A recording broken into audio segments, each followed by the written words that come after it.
Hello friends, welcome back once again. मैं श्याम कृष्ण बिंद आप सभी का हमारे यूट्यूब चैनल सैम एजुकेशन में स्वागत करते हैं।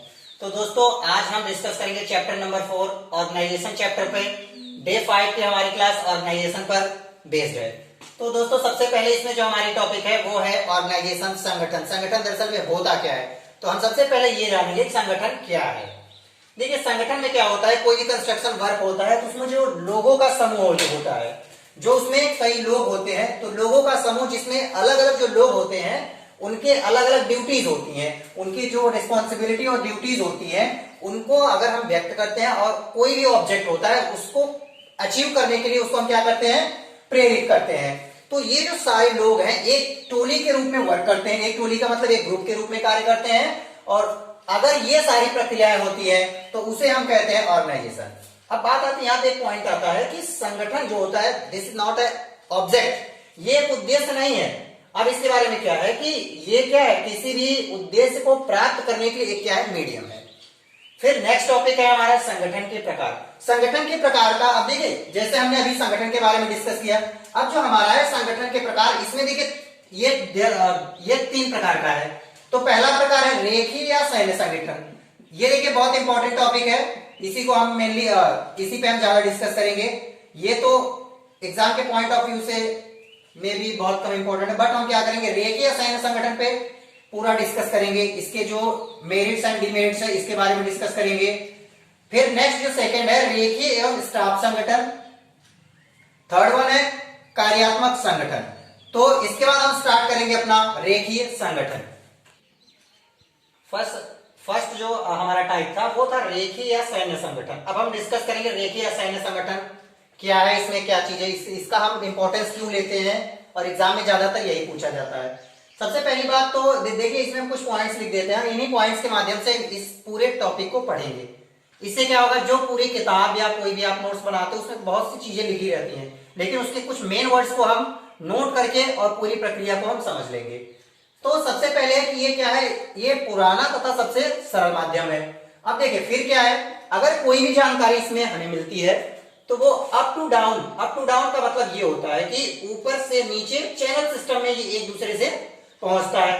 फिर क्या होता है, इसमें जो अपर लेवल होता है और जो डाउन लेवल होता है ये टोटली कंट्रोल में होता है। कहने का मतलब ये हुआ कि ऊपर से नीचे तक ये जो हमने यहाँ पे मुख्य अभियंता, अधीक्षण अभियंता, अधिशासी अभियंता, सहायक अभियंता, अवर अभियंता, इन सब में टोटल अप टू डाउन क्या है, सभी एक दूसरे के टच में रहते हैं। टोटल वर्क जो होता है वो कंट्रोल में होता है।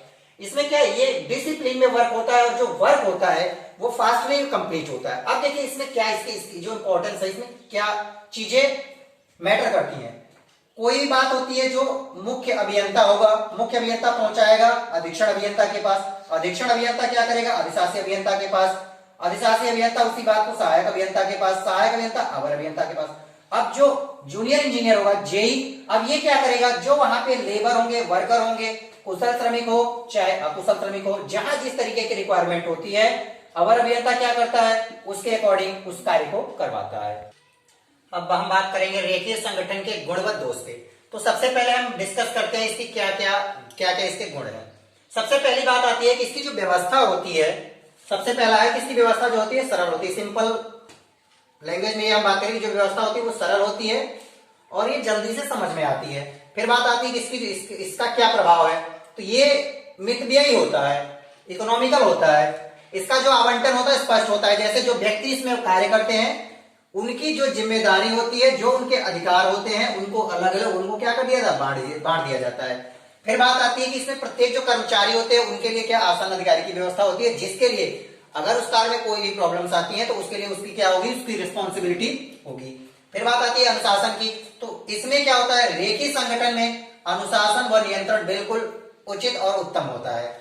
कार्रवाई की बात की जाए तो अगर कोई भी व्यक्ति इसमें कार्य के प्रति लापरवाही करता है तो उसके प्रति तुरंत कार्रवाई करते हैं। फिर बात आती है निर्णय की। अगर कार्य चल रहा है उसमें अगर कोई भी प्रगति और सुधार संबंधी कोई भी निर्णय लेना है तो उसका निर्णय वो तुरंत करते हैं। फिर बात आती है विलंब की। इसमें अगर कार्य में कोई भी नेट लतीफी होती है तो उसका इसमें कोई भी स्थान नहीं है। इसका मतलब यह है कि इस कार्य में विलंब नहीं करना है। अगर किसी भी प्रॉब्लम से विलंब होता है तो वहां पे रेखीय संगठन अप्लाई नहीं होगा। अब हम डिस्कस करेंगे रेखीय संगठन के दोष के बारे में।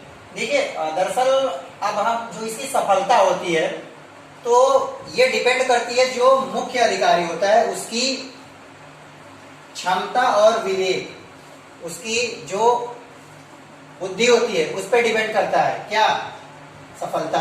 फिर नेक्स्ट बात आती है दक्षता। अगर किसी व्यक्ति को अधिकार प्राप्त हो और उस व्यक्ति के ऊपर क्या आ जाए, बोझ आ जाए, तो क्या होगी उसकी दक्षता, जाहिर सी बात है प्रभावित हो जाएगी। अगर किसी की लोड सहने की क्षमता 40 किलो है, उसके ऊपर 50 किलो रखोगे तो वो डिस्टर्ब हो ही जाएगा, तो उसकी क्या होगी, एक्यूरेसी क्या हो जाएगी, प्रभावित हो जाएगी।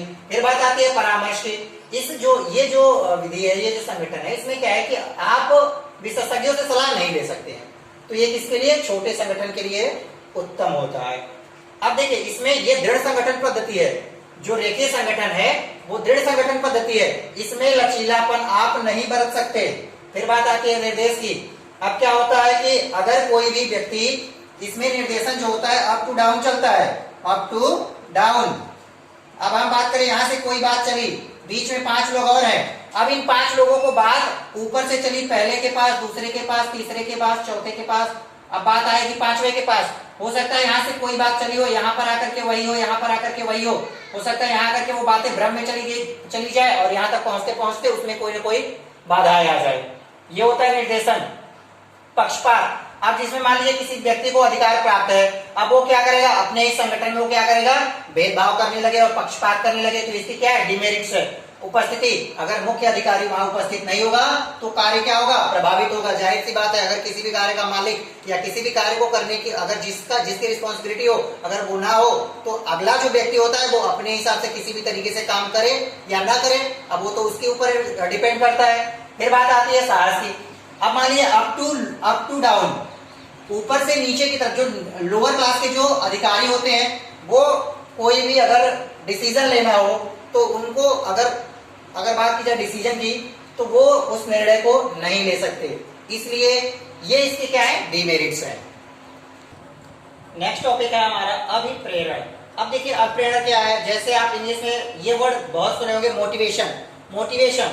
अगर हम कोई भी कार्य कर रहे हैं, उस कार्य के प्रति अगर कोई हमें प्रेरणा देता है या प्रेरित करता है तो वही कहलाता है अभिप्रेरण। अब देखिए अभिप्रेरण से क्या क्या होगा, कार्य में उस व्यक्ति की रुचि होगी, कार्य की जो दक्षता होगी, जो कार्य के प्रति क्या होगा, क्षमता होगा, उसमें क्या होगा, सुधार होगा, और वो व्यक्ति क्या करेगा, कार्य के प्रति अपनी रिस्पॉन्सिबिलिटी को समझेगा, जो उसकी रिस्पॉन्सिबिलिटी है उसको समझेगा।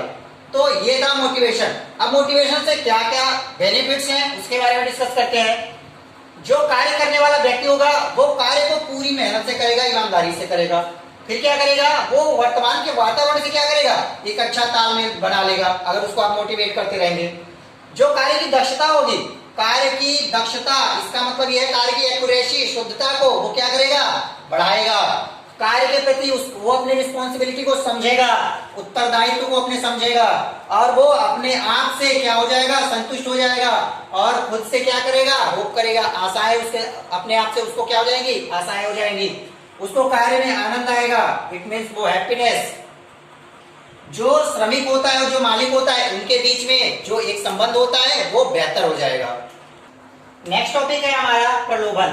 देखिए प्रलोभन से क्या होता है कि अगर कोई भी व्यक्ति है और उस व्यक्ति को मान लीजिए हमें कार्य करवाना है, हमें क्या करवाना है, कार्य करवाना है।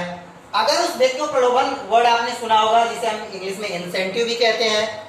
अब मान लीजिए एक लेबर का चार्ज हम मान लेते 350 रुपए है, एक लेबर का चार्ज 350 है। हम लेबर से काम ले रहे हैं एक दिन का, अगर हम लेबर से ये कह दें कि हम आपको 500 रुपए देंगे, इसको देखो 150 रुपए का हमने क्या कर दिया, प्रलोभन कर दिया, प्रलोभन दे दिया। अब ये व्यक्ति क्या करेगा, उस कार्य को स्पीड जो होगी, स्पीड में वो क्या करेगा, डेवलपमेंट करेगा, इंक्रीज करेगा, स्पीड को क्या करेगा, ज्यादा करेगा, जो दक्षता होगी उसको भी क्या करेगा, ज्यादा। तो जो हमें प्रोडक्ट प्राप्त होगा, प्रोडक्ट का मतलब जो कार्य होगा वो कार्य क्या होगा, ज्यादा होगा। ये हमारा क्या, प्रलोभन। अगर किसी व्यक्ति को मानव बने को, एक जो आदमी होता है ना उसकी एक खासियत होती है, अगर उसको थोड़ा सा इंसेंटिव है जिसको हम कहते हैं प्रलोभन, इंसेंटिव का मतलब यही होता है कि लोभ देना। अगर थोड़ा सा लोभ दे दोगे तो वो क्या करेगा, कार्य को तेजी से करेगा, तेजी से करेगा तो जो उत्पादन की दर है, उत्पादन दर क्या हो जाएगी, बढ़ जाएगी, बेनिफिट होगा इससे। नेक्स्ट टॉपिक है हमारा मानव संबंध, ह्यूमन रिलेशंस।